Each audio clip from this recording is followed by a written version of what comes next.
Լույսը շատ բարի է, օրն էլ է բարի, Տերը օրնի ձեր օրը, շարունակում ենք աստվածաշնչյան հերոսներից, այսօր մի զորավորի մասին եմ խոսալու, Գործք առաքելոց 7-րդ գլուխ 54 խոսքից, սա Ստեփանոսի մասին է, ով իր մի կյանքի մինչև վերջին շունչը նվիրվեց Տիրոջը և չհանձնվեց, և այս խոսքերը լսելով իրանց սրտերումը կատաղում էին և ատամները կրճտացնում էին նրա վրա, իսկ նա լցված Սուրբ Հոգով դեպի երկինքը նայեց և Աստծո փառքը տեսավ և Հիսուսին կանգնած Աստծո աջ կողմը և ասեց. «Ահա տեսնում եմ երկինքը բացված և Մարդի Որդին կանգնած Աստծո աջ կողմումը»։ Իսկ նրանք մեծաձայն աղաղակելով խփեցին իրենց ականջները և միասին հարձակվեցան նրա վրա,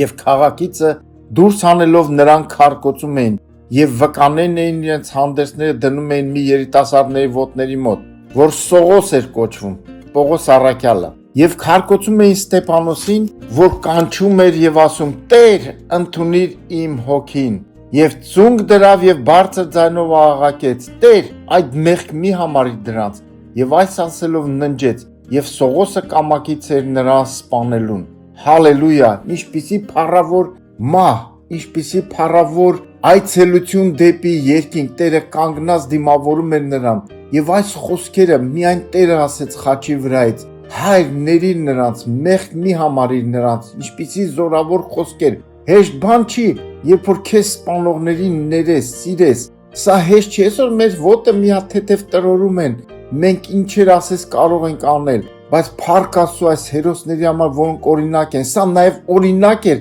ես խոսում էի Պողոսի մասին իր կյանքի, ես համոզված եմ, նա տեսնելով այս Ստեփանոսի կյանքը, իր աչքերով տեսնելով, ավելի իր մեջ եկավ համարձակություն, դաջվածք եկավ իր կյանքում, կարծում եմ։ Տերը օրհնի ձեզ, սրանք օրինակներ են ինձ և քեզ համար, ես և դու էլ, երբ որ իրավիճակները գա, ասում է, և նրանք հաղթեցին նրան գառան արյունովը, Հայտնության 12:11, և իրենց կյանքը չսիրելով մինչև մահ, ահա թե ինչպես Ստեփանոսը օրինակ էր, հաղթեց իր կյանքը չսիրելով։ Ամեն ու ամեն, Տերը օրհնի ձեզ, լավ ու հրաշալի օր բոլորիդ, հաղթական օր։